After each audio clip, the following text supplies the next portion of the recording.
A woman known as a champion of human rights spent the day in the dock, defending her nation from the most heinous and inhumane of charges. As Nick Schifrin reports, it is a moment of reckoning for Aung San Suu Kyi and her Southeast Asian nation of Myanmar. Today, a beacon of human rights defended those accused of genocide. Surely, under the circumstances, genocidal intent cannot be the only hypothesis. Nobel Peace Prize laureate and Myanmar civilian leader Aung San Suu Kyi rejected charges brought by the Republic of the Gambia that the Myanmar military committed genocide against Rohingya Muslims in northern Myanmar. In August 2017, the Myanmar military unleashed a reign of terror.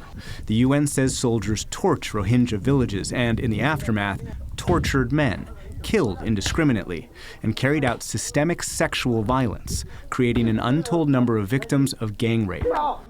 The Rohingya have faced decades of persecution at the hands of the Myanmar military, but never on this scale.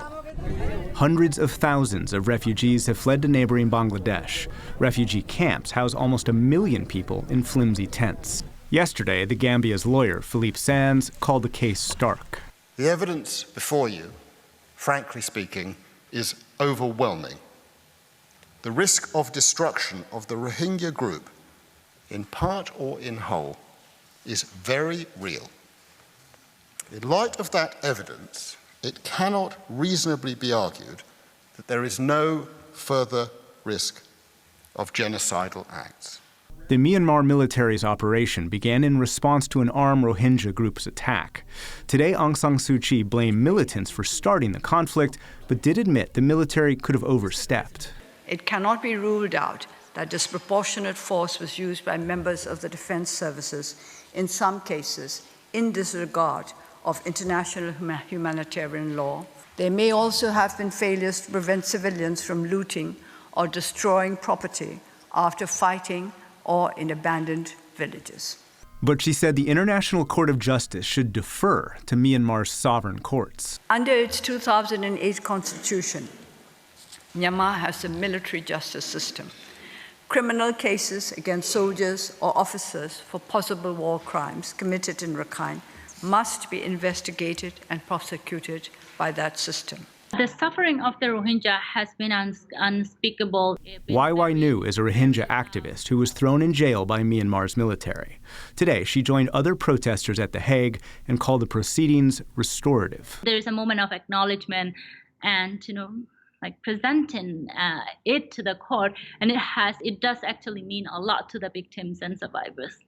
But as she watched Aung San Suu Kyi leave the court, she says the woman whom she once supported had let her and so many others down. It was very painful to watch, the leader that we respect, the leader who used to be our role model, the democracy icon, a Nobel Peace Laureate, defending the perpetrators of genocide. This week, the International Court of Justice will decide whether the crimes are plausible and if it has jurisdiction.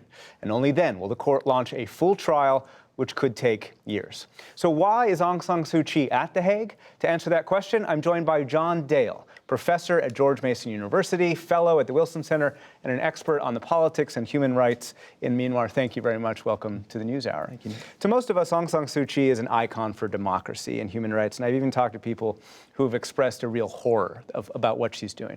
But she's also a politician. So what domestic considerations does she have motivating her to do what she's doing? Well, she is walking through a political minefield right now, tiptoeing, I'd say. There are three concerns: the World Court, of course, the ICJ. Then you've got Myanmar's military and the Myanmar electorate. So you have the general elections in 2020 coming up. In Myanmar. In Myanmar. And she has to figure out how to differentiate herself and the National League for Democracy, her party, from the military's political party, the Union Solidarity and Development Party. This decision to go to the ICJ is something that the military did not want to see. They preferred to take an isolationist position and ignore the ICJ. The fact that she's decided to engage the ICJ creates a little bit of political space for her to distinguish herself from the military. And does that mean that she wants to gain a little level of popularity, gain in the electorate, so that next year, after the election, she can try and enact some fundamental reforms by winning that election with a greater majority? She has already gotten a little bit of support. We've seen people show up at the airport as she was leaving for The Hague. She has been suggesting that constitutional reform is necessary to further democracy in Myanmar. I don't think much of the electorate is buying that at this point. They have a long way to go.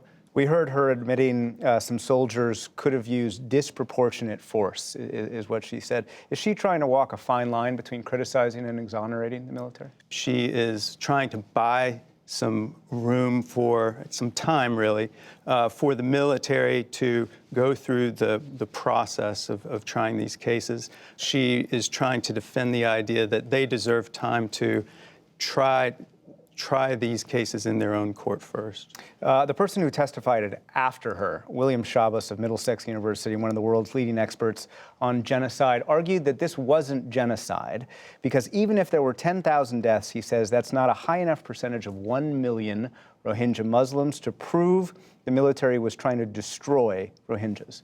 What's your response to that? I'm not a legal expert on genocide, but the evidence that points to systematic efforts on the part of the military and the intentions that have been a part of that, communications that are coming from above, would still be enough to push forward with a case like that. The U.S. sanctioned the Burmese commander-in-chief and the deputy commander-in-chief. Can U.S. punishment like that change the Myanmar's military behavior? In order to address the genocide that's taking place in Myanmar, we need a variety of tools.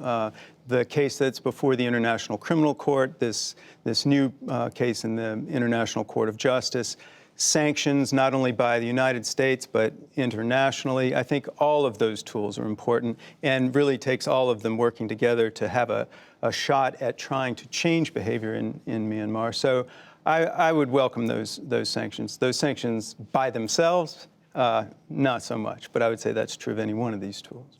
John Dale of George Mason University and the Wilson Center, thank you very much. Thank you.